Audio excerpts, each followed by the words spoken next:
Welcome to Two Chaps, Many Cultures. It is Friday, episode 135. I hope you're seeing me, but my question is, what are you seeing? What are you actually seeing? Is it me? Who am I? What am I? Where do I come from? What do I do? We've got a very special guest today to talk about how what we see can sometimes fool us. Stick around.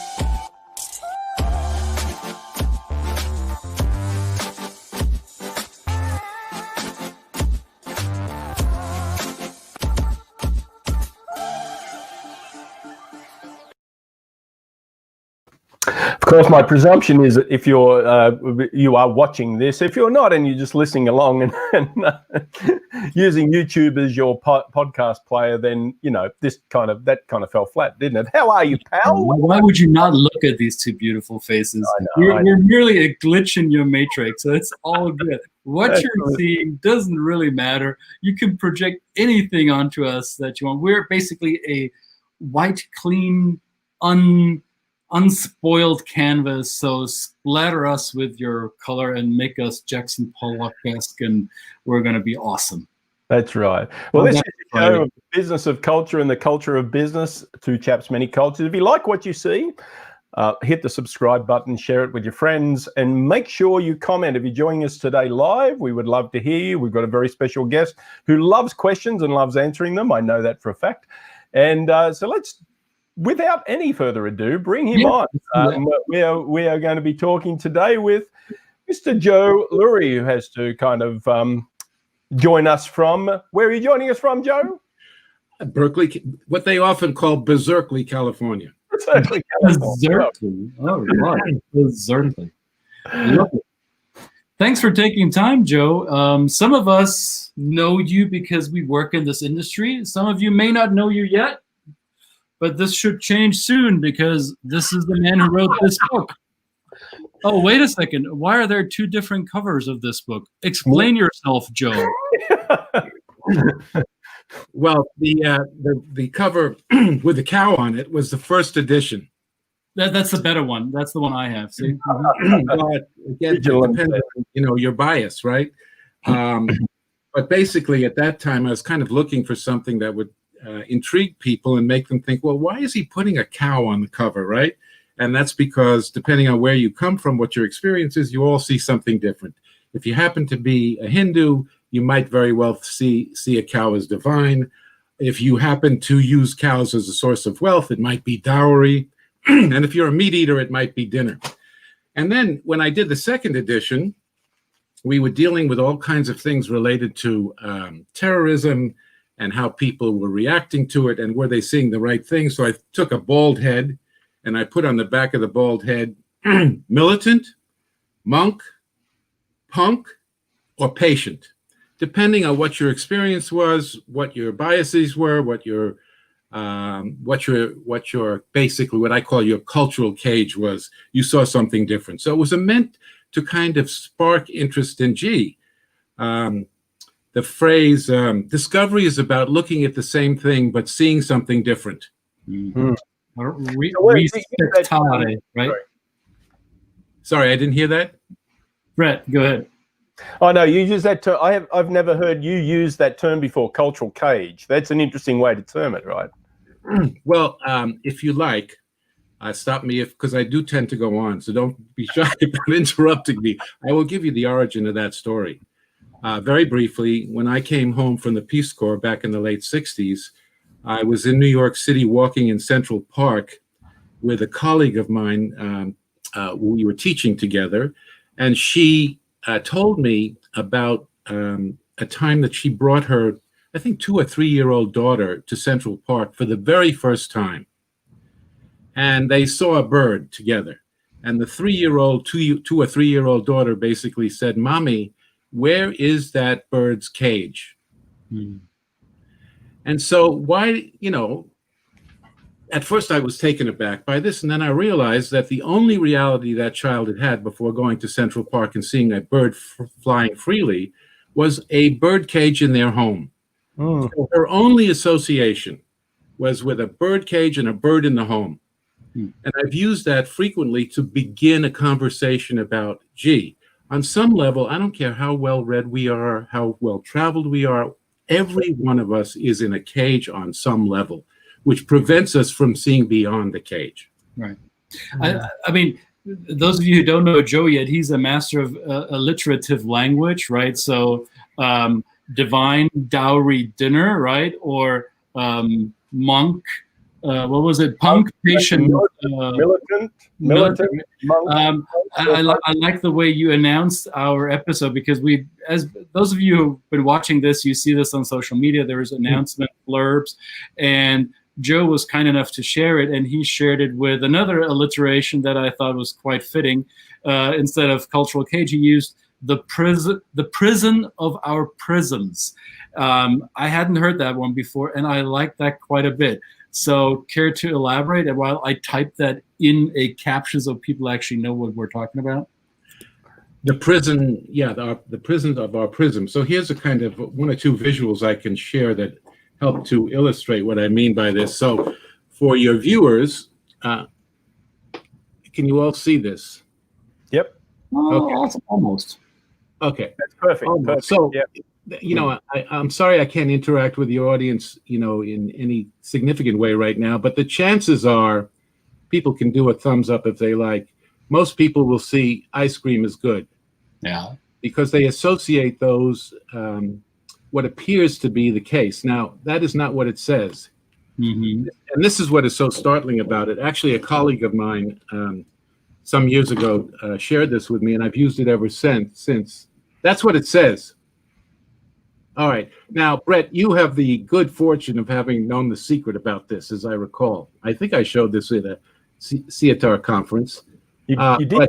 Christian, can you make the leap yet? Joe. Here it is. Joe. Yes. Yeah. Ice cream is good. Yeah. Well, I see that. We don't, you know, most of the time, you know, I hate to, you know, kind of expose all of our vulnerabilities. This happens to me every day. Right. We don't have the full picture. And so, you know, it's not easy to simply say, well, you know, every time this happens, you have to ask yourself, what else could this mean? Right. But just to kind of bring it home in terms of, you know, migration, for example, which is what made me write the second edition with, you know, YouTube's tweets and migrants crossing cultures without any context happening quickly. Nobody had a larger picture. So I'm going to show you this picture, and I'll ask you and your audience folks what they think they see. All right. So, Brett, you're out of this, I think, because I think I showed you. To me, from what I can see, is it's a bunch of Darth Vader costumes standing in front of the top floor. Okay. Darth Vader. For any other possibilities there, Christian? Could be women in a burqa. Exactly. It could be, I don't know, it could be trick-or-treaters before a Target. Any number of possibilities depending on what your cage is. So right. Here's the reality. This is so striking to me. These are bus seats in Norway. Oh, there we go. Okay, there we go. But a far-right extremist put this on social media, and that is, you know, social media has its pluses and minuses. We know some extreme pluses and some extreme minuses. He put it on social media because he wanted to fire up Norwegians against migration. Yeah. And so he wanted people to think, oh my God, we're being flooded with Muslims, with people with burqas, et cetera, and they were bus seats. So it's another example of how social media can be manipulated. And if anything, this whole notion of the cage, discovery is looking at the same thing but seeing something different, is relevant, more and more relevant, I think, today than at any time in our history. We've all had cages from the beginning of time. But right. I think it's kind of weird for people of our, I don't want to put us in the same generational basket, but I think the three of us, we grew up, we had our secondary education, our cognitive awakening, so to say, in the 20th century, when Well, when a scientific approach was still de rigueur, and it was still what shaped our sense of truth and reality, we say, okay, let's look at this, let's look at the contrary, let's find what worked, what doesn't work, what thesis, antithesis, synthesis, higher truth, let's continue.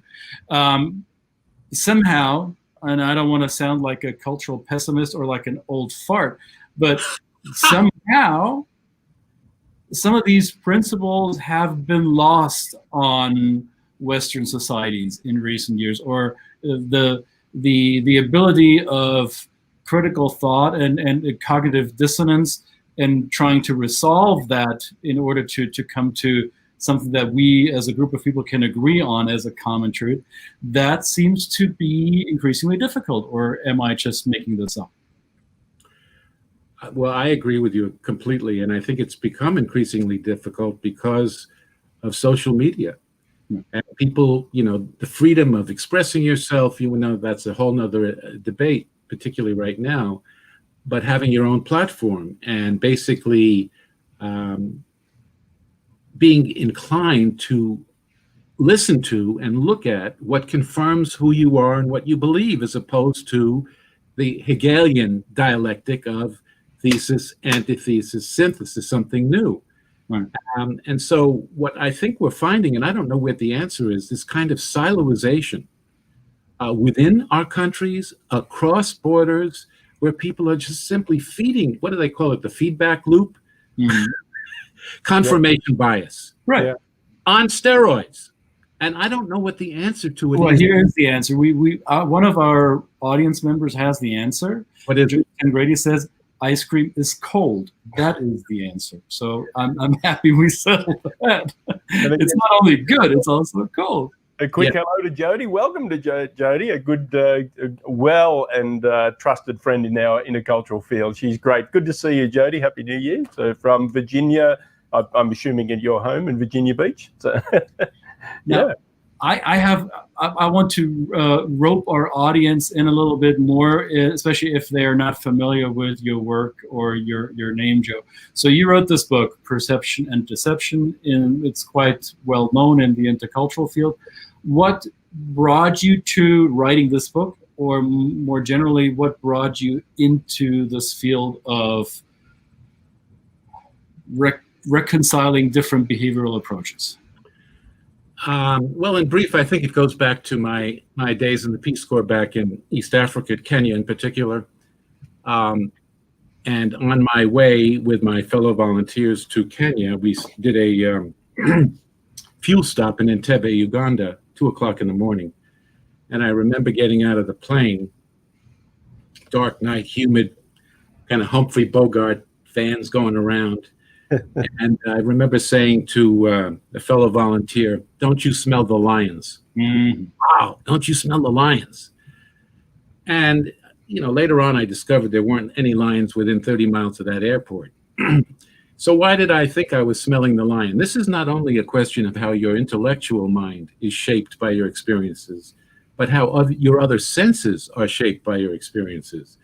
And so I realized then that what I was experiencing in Kenya, God knows how many experiences I had where I realized, God, I made a mistake about this, I made a mistake about that.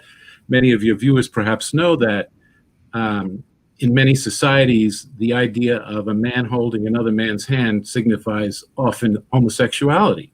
But most people, I would think, particularly in the United States and Western countries, do not realize that it is has no sexual significance at all in most parts of Africa, many parts of the Middle East, some parts of Asia, has nothing to do with that. So, that was among those kind of seminal discoveries. And so when I came back to the United States, I thought, one of the things I thought, as I was kind of experiencing culture shock in deep ways, was, I think the way to get at this, with all of these stereotypes about Africa, or you just see lions, safaris, you don't hear anything about things that are going on in Africa that are positive, whether it's movie making or science or technology, you don't hear those things. You don't see humanity in a general sense. Right.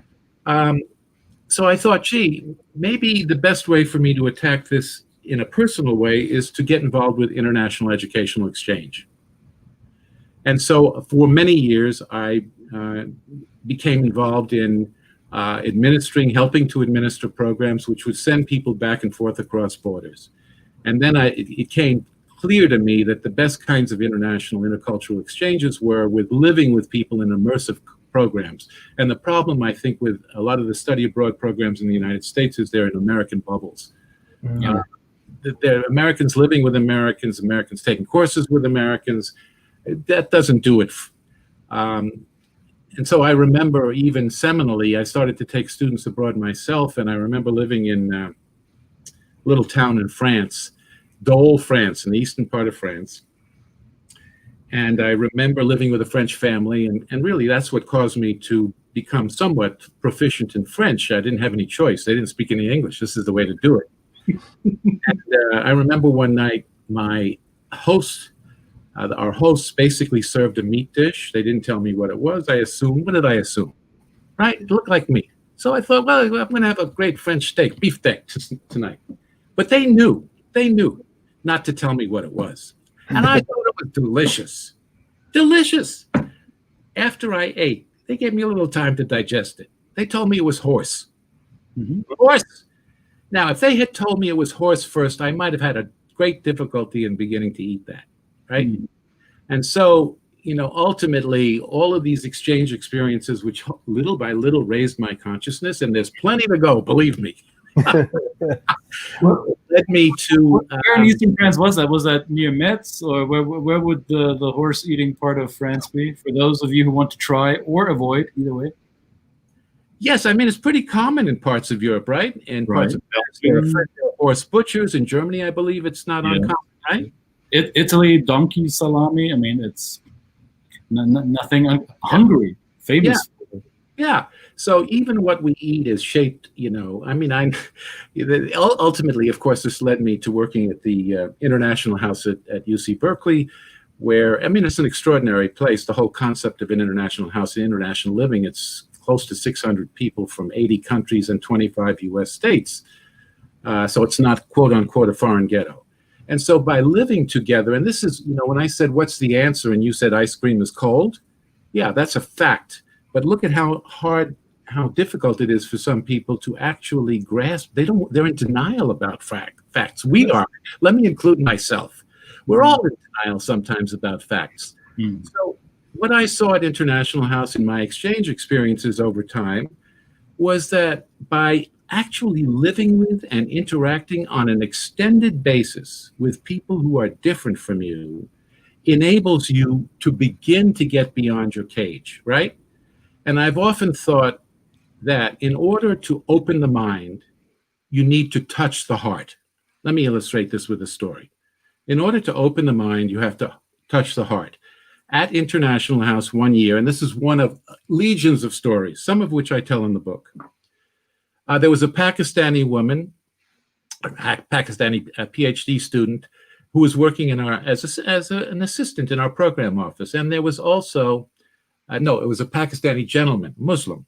And in the same program office, there was a Filipina Christian. Both of them came to our house because of its principles. We're going to foster mutual respect and understanding. That Filipina would not talk to him, not because he had done anything to her, but because as you know, in the southern part of the Philippines, there's a Muslim extremist group and there's terrorism. So as far as she's concerned, that was her cage. I'm not going to talk to any Muslims, right? Until she got sick. And at International House, when you're sick, you don't go to the dining room. Somebody brings you the food. Who brought her the food? This Pakistani gentleman. That's what I mean by often to open the mind, you have to touch the heart. And in the same way nowadays, I know it's kind of fanciful, but I think one of the ways we could rescue ourselves is to maybe foster some, at the high school or maybe even pre-high school level, intercultural exchanges in the United States. I'm just going to talk about the United States right now, where people from rural groups will live in cities, and people with who have kids in cities, they will live with families in rural areas. And frequently they will be with families who have different points of view, different experiences.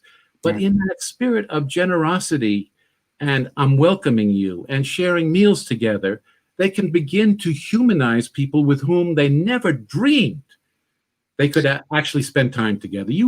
Let me stop there. I'm a strong advocate for that. You're preaching to my choir, at least, because being a child of the 70s and 80s in Europe, I've experienced that very thing, right? There are multiple programs where secondary school students throughout Europe are encouraged to go abroad for maybe only a month or two in the summer, or maybe even for an entire year. I had the privilege of being an exchange student for a full year, but many of the students that I went to school with, between Germany and France after World War II, when Charles de Gaulle and Konrad Adenauer decided we need to bury the hatchet, and European peace starts with the two of us. We've been at each other's throats for centuries, so it stops with us.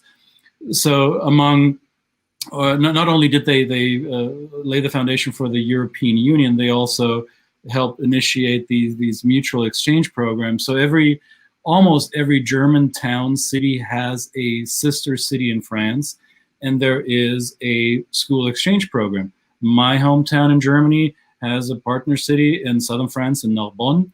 So students from Narbonne would come to Weilheim. Students from Weilheim would go to Narbonne. Every summer, the same thing. And it becomes, quote unquote, normal. It's not even questioned any longer, right?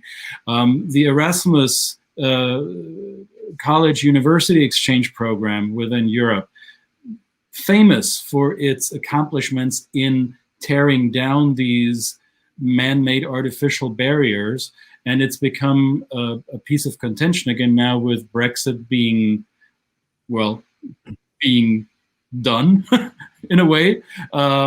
The UK is also not playing part in this Erasmus program any longer, to which even professors and staff at UK universities were screaming, "What the hell are you doing? Why?" Right? Yeah.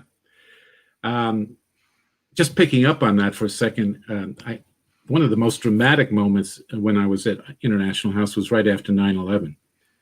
And there was a woman, I tell the story in the book as I recall. Yes, I did tell the story. She had been living in the dormitories, not the International House.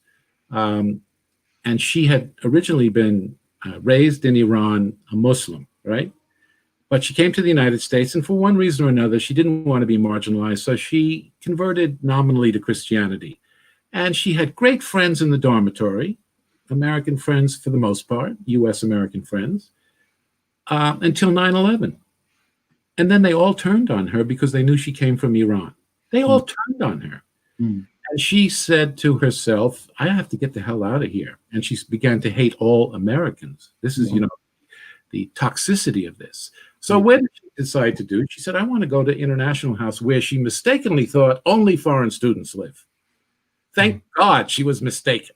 Because when she went to International House and got a roommate, you guessed it, an American, a U.S. American, and from South Carolina. Lovely. So she freaked out. Oh my God, I'm going from the frying pan into the fire, a redneck. As somebody who is completely prejudiced. I don't want to be living with a redneck from South Carolina. Yeah. So again, not that it always happened this way, but more often than not, she discovered, oh my God, this person is welcoming, gentle, a PhD in art history, which doesn't mean that she was a nice person, by the way, but all of a sudden she discovered another reality. Right. And as a result of that, that stopped her from hating all Americans.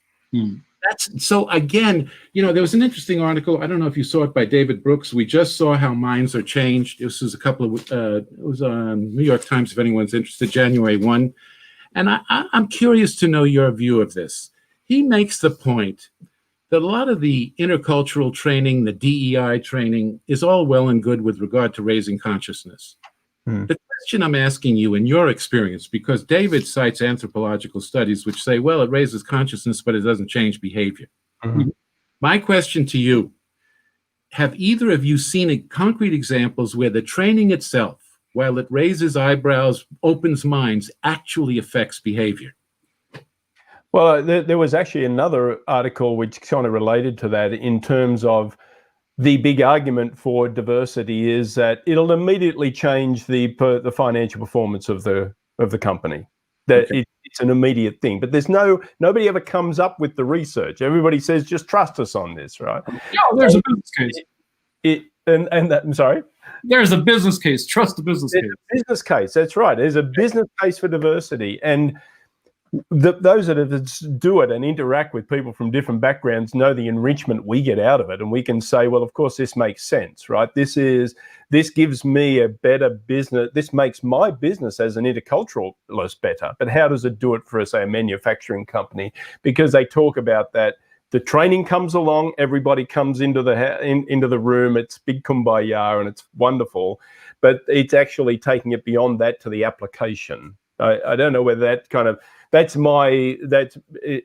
kind of hoping it's related to that as well. Yes, it might raise consciousness for a little bit, but then people walk out of the room and they're back to their data and they're back to their yeah. Well, and I think this has been proven multiple times over now that training in it by itself is merely a band-aid that we're putting on a boo-boo. It's I think it all. The success of any DEI work, of any cross-cultural work, hinges upon the commitment, the C-level commitment of the organization that initiates it. Or are we merely dealing with somebody in organizational development or human resources that goes through their checklist and says, check, check, check, done? We did this. Hey, we did the training, right? We did the cultural awareness thing, and we did the hidden bias thing, right? So can nobody tell me that we didn't do this? So that is a topical application of an ointment. It will do something for half an hour. Unless it is followed up with a strategic approach within the organization to say, okay, what are the behaviors that we are rewarding and which are the behaviors that we are sanctioning, and how are we going to do this as an organization? How are we going to be intentional with our organizational culture? If that is not part of that conversation, then I think you may as well spend your money on training elsewhere, because you, as I said, you applied something topically, and that's success to be determined. Yeah. So, I'm feeling, at least you're confirming my bias about this. You're confirming my bias, which I think, sure, the training is useful, it's important, but it's just the first step.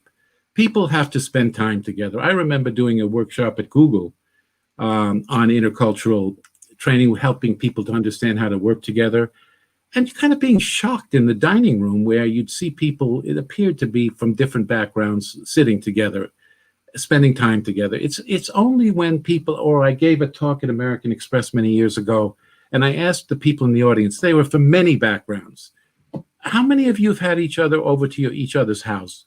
Nobody. Celebrated each other's holidays with each other. No one.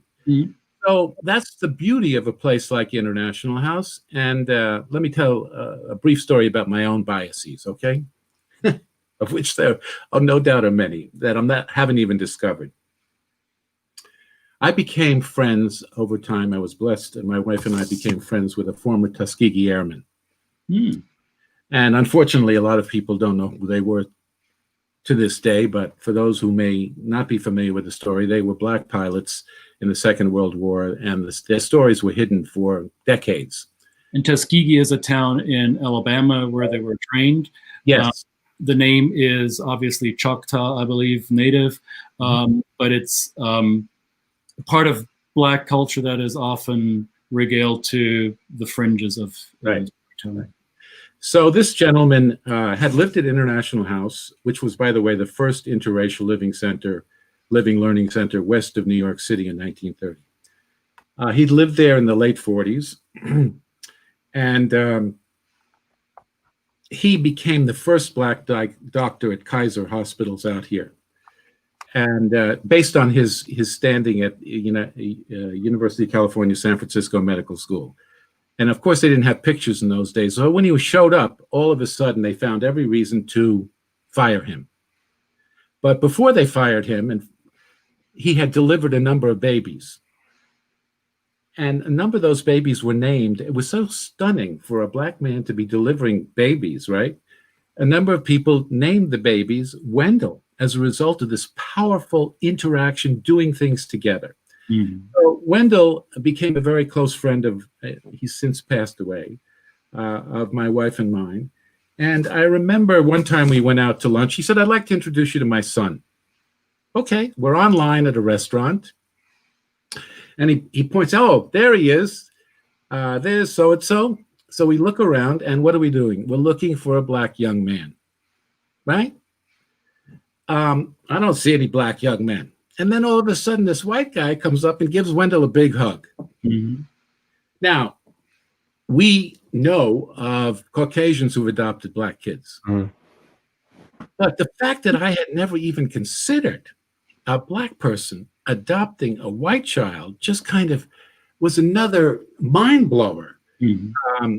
Of my, what I've inherited in the culture, in the atmosphere of our world here. That was really striking to me. And then one other brief one, because I think it's important, when I spew off about this, I don't want anyone to think that I'm self-righteous about not having any biases. Here's a recent one, relatively recent. My wife I think it was in,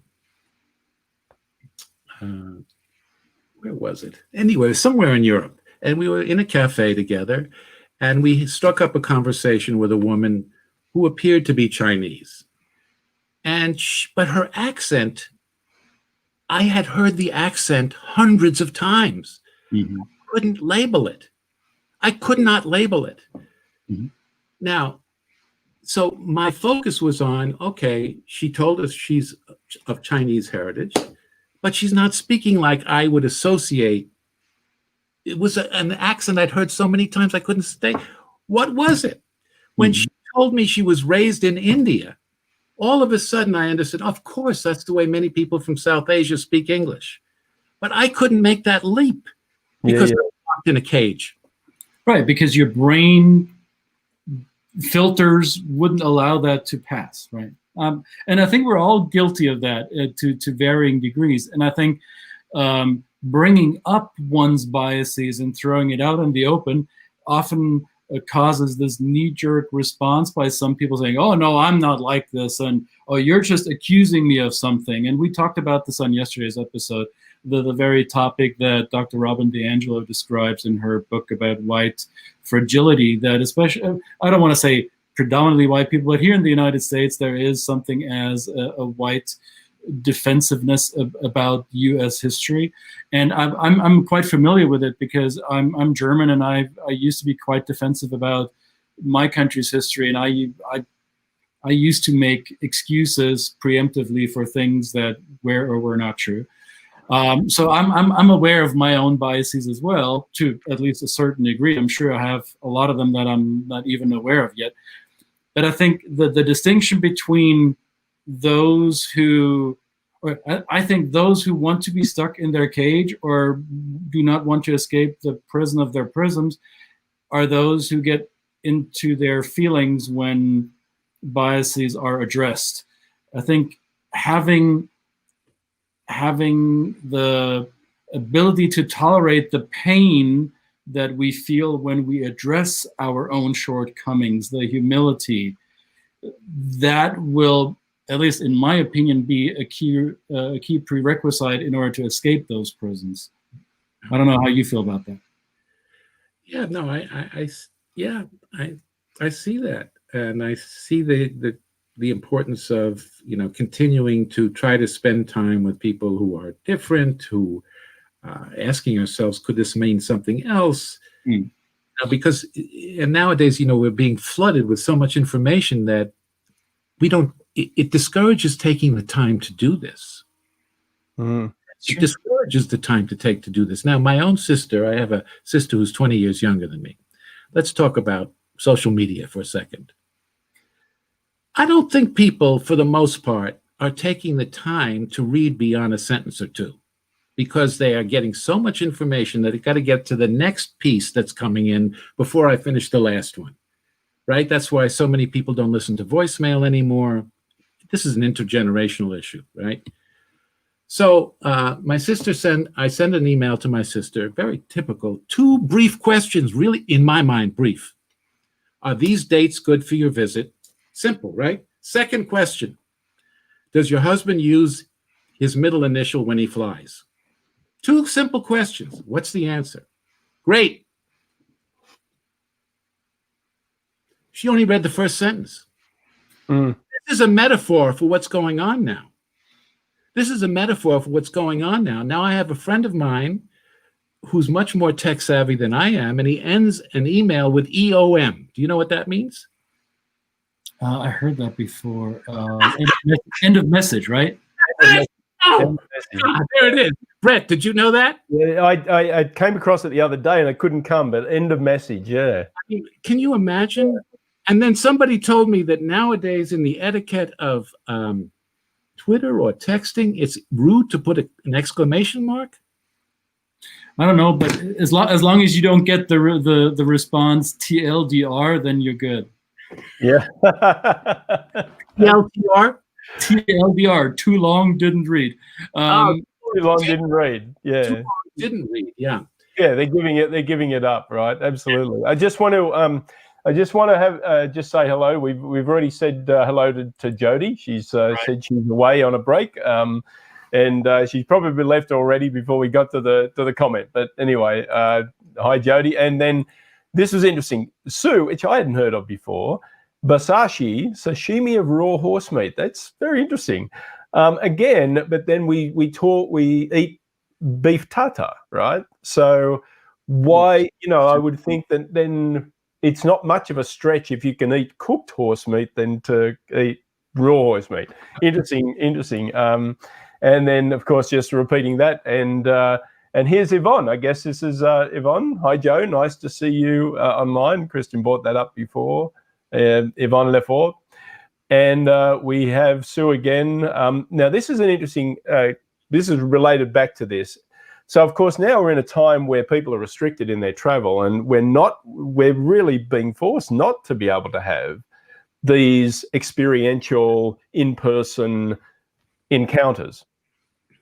And I had, when you were talking before, I thought, well, yes. I mean, I think that definitely a lot of my impersonal impacting experiences have been outside of the country. But then I thought, when you said about the country and the city, right? This is a simple. We can do this domestically. I think this is important because it brought to mind an experience when I was a young fella in Australia, being sent to and what we call billeted out. Like you stayed with a family, and I stayed with a family on a cherry farm in a town called Young in the outback of Australia. And it's strange that every time I see cherries now, I think of that family because it was so impactful for me as growing. Now I didn't grow up in the big smoke in the city, but I grew up in a kind of a semi-rural, semi-urban environment. But this was completely rural. And the experience was so impactful of getting up. I mean, I was even exposed to them taking ducks out and chopping their heads off and processing them and putting them in a big barrel of warm water to get the leaves off. Like I got my hands dirty as a kid, and that's strange how a cherry can bring that memory back. It's a physical thing that I see, and I've never really been able to answer the question why it always comes to my mind. But you've kind of answered that. This is the important thing, and it's a shame, as Sue says, that we're stuck here now, but perhaps there is an opportunity that we should take advantage of now to be able to send kids, exchange, bring kids in from the country, from the city. It's a really interesting thing. Sue just repeated, always wonderful what Christian says. The work hinges on not checking the training box, definitely. I would say also, wouldn't you say there's got to be the structural systems in the company or the organization to facilitate this as well, not just the mindset. And then, of course, Karen also saying that it's often viewed as a personal attack. It is a visceral reaction, right? Yeah, it's a visceral reaction. It's hard to get beyond that. Yeah, and this is actually something that came up for me very recently in the last couple of last 10 days. Let's say everything got a little bit amplified after January 6th, I believe. That people online accused me of not understanding US culture, even though I profess to be somebody who does. And for a minute or two, I engaged in this quote unquote conversation. Turns out it was simply a troll who wanted to perpetuate his white supremacist worldviews. But it got me thinking, and I held up a mirror and said, okay, how well do I know what I think I'm talking about? And where may I, in fact, have some blind spots? And following our conversation here, I know I've lived in very rural areas. I've lived for a year in a town. I think the sign said population 264. I currently live in a large North American city with Metro Atlanta 6+ million, right? I've lived in smaller cities. I've lived in many different urban/rural settings. So I think I can check those boxes to stay with one of those stupid metaphors. But even though the troll rattled my cultural cage, I was able to step out of it and examine it from the outside instead of from the inside. So as long as you trolls keep rattling my cage, bring it on. I'm ready to have my worldviews challenged and my biases put in front of me, as long as you do the same. Thank you. Yeah. It's got to be an equal exchange. You're right. That's the thing. It's You know, another response to your comment about not being able to travel, but we can travel within our own country. You know, going back to that idea of domestic exchanges, but also the lessons of migration and immigrants in this country has potentially a very positive source. I remember reading recently that there were a group of immigrants in France that very quickly were made citizens because of their contributions to responding to COVID in the medical world. Mm. Now, picking up on yesterday's wonderful conversation with Dr. Walton, as we know, as many of us know, as some of us know, there are many people of first and second generation immigrants who are working in the health industry. So here's a perfect example of how we can learn from each other. Health issues are, of course, different across cultures, right? How you diagnose somebody, your attitudes towards the doctor, blah, blah, blah. And it's well documented that in parts of Asia, the approach to medicine is based on a kind of a yin-yang. Certain sicknesses are hot, certain sicknesses are cold, certain conditions of the body. And so if you have a hot sickness, you treat it with something that's characterized as cold. So for example, this is a documented story. A woman from Vietnam was giving birth here in the United States.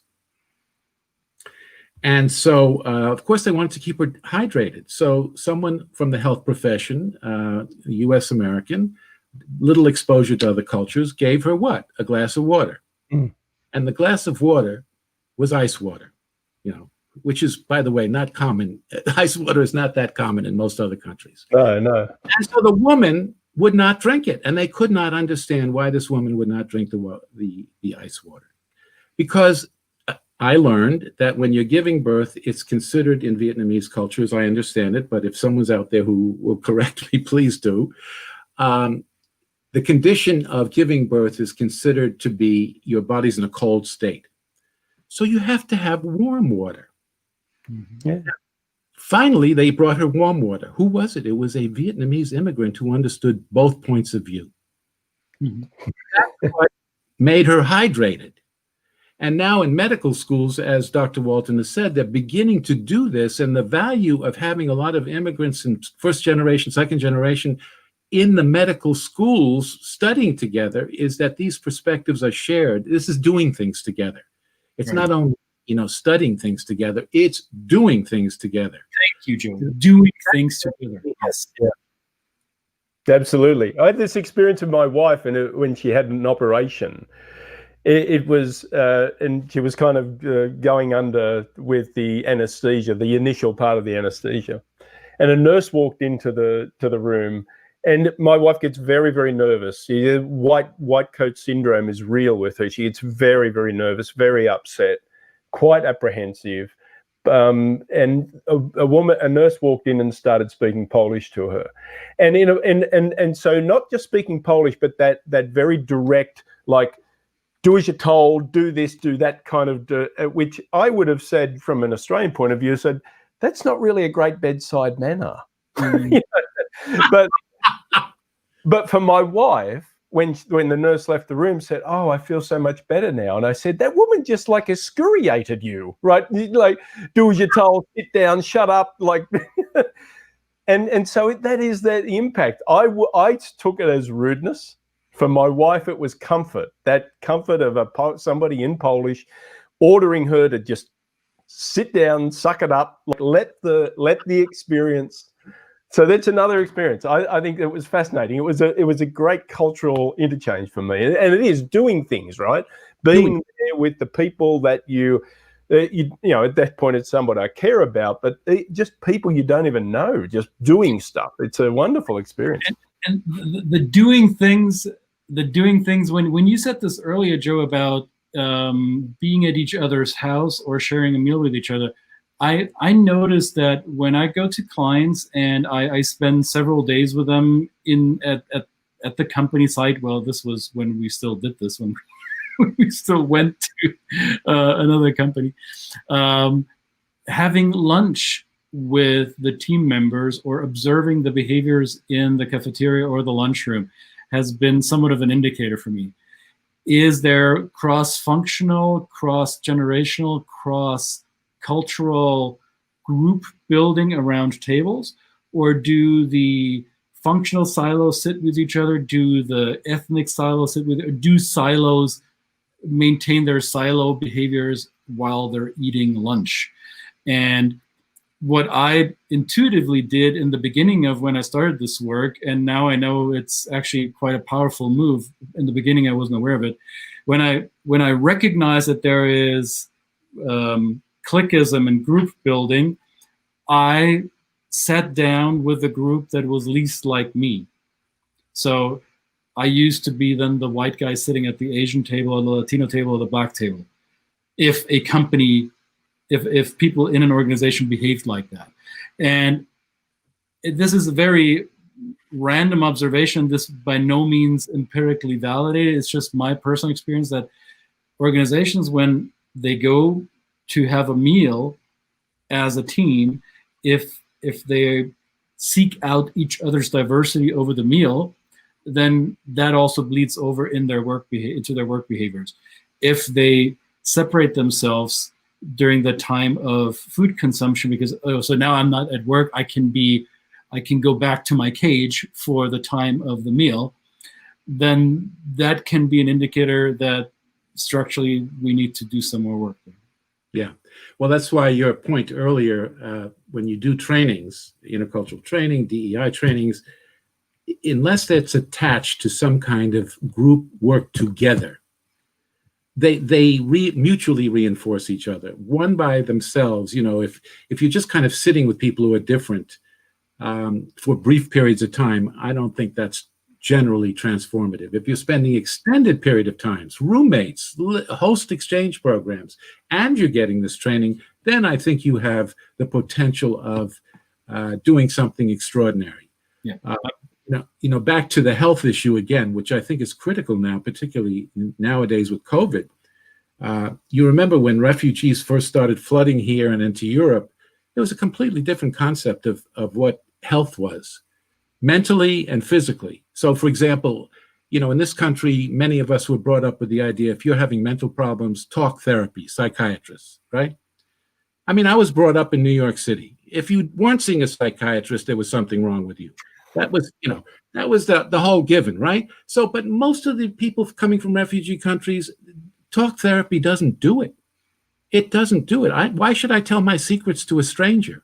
That is really interesting.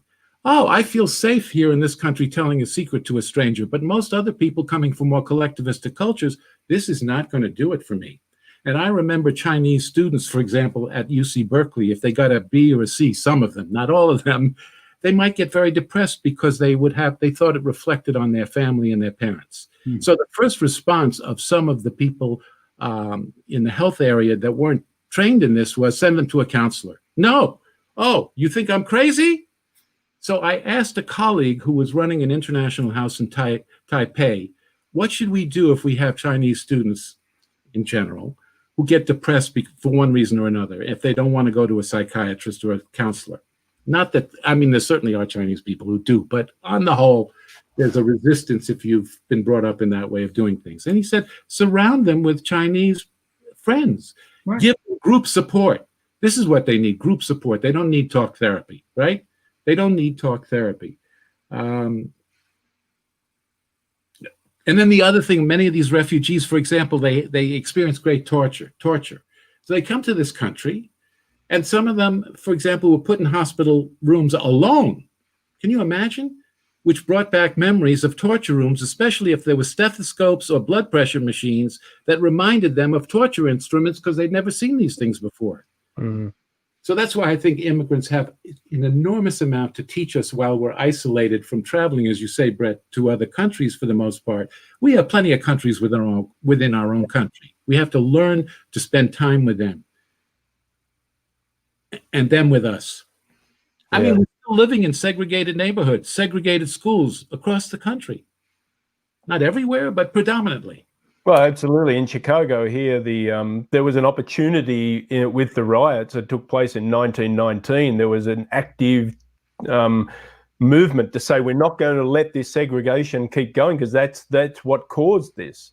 And then a whole group of basically white supremacist people said, no, we can't have this happen. And now we're left with Chicago being very segregated still. And it's not just race, but it's also socio-economic and so on and so forth. So it's just perpetuating separation and a lack of experiential connection. It's interesting. Yeah. So what's our takeaway? What do we send people into the weekend with? How do we escape the prison of our prism? Joe, any ideas? Well, for all of those who have influence on international exchange and intercultural exchange programs, start, kicking up the idea of domestic exchange, which AFS, the old American Field Service, did early on in the 50s and 60s. That needs to be resurrected, intensified, in my opinion. I also would think, here's a good movie for people to watch this weekend, inspirational. All right, let me leave on a good note, hopefully. Depends on your cage. Right. There's a wonderful movie called The African Doctor, based on a true story. Yes. Beautiful film. Beautiful movie, a true story.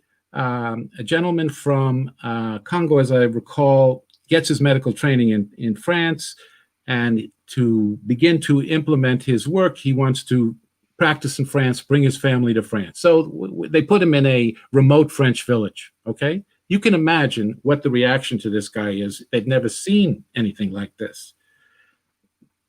What happens in that movie, I won't say any more, is transformational, inspirational, instructive about this whole idea of living together, spending time, and sharing each other's humanity. I'm not ashamed to say that I cried a little when I watched it. You did? Yeah. The African Doctor. It's a wonderful, wonderful movie. Mm-hmm. Yep, wonderful. I agree. Awesome. And so the other takeaway is try to remember my favorite proverb. The stranger sees only what he or she knows. We're all strangers. Yep. So what else could this mean? Who said that first? Is that a Chinese proverb or? No, it's a West African proverb. The stranger sees only what he knows. Right. And I think it was Aldous Huxley who said, as a traveler, you find out that you're a foreigner in every country. Yeah, exactly. Yeah. Right. Exactly. Thanks for taking time, Joe. Thanks for being on Two Chaps, Many Cultures. We took quite some time with you today. That's awesome. Look at the time. It flies when it's good. This was good. Thank you so much. So thank you for inviting me. I really enjoy. I wish we could. Can we continue this offline at some point? I really enjoyed talking with you. And I'm going to say something that strikes people as very cold. In the United States, when we bid farewell, we often say goodbye, right? And in most other languages, they say things, "Oh, we'll see you again," "to God," good health, when you translate it. I discovered that goodbye really has a deep meaning. You know what it is? Originally, it meant God be with you.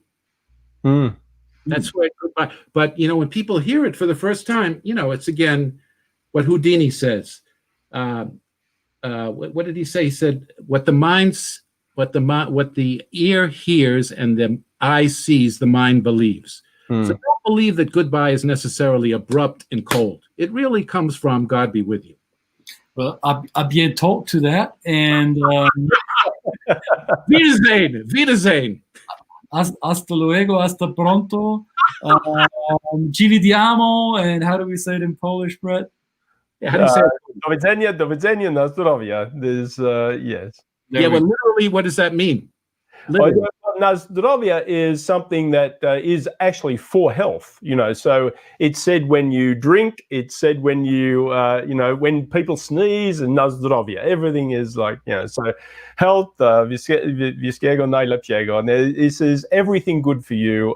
It is rooted in obviously the same thing, God be with you, right? It is care and self-care, and then do widzenia is till I see you again, and it is a presumption that we're seeing each other again. So it's a foregone conclusion that this is going to happen. We're going to bump into each other in the store, and I will see you again. Thanks for inviting me. You recognize you, mask or not. All right, that's right. Thank you. Have a wonderful weekend, everybody. Ciao. Ciao.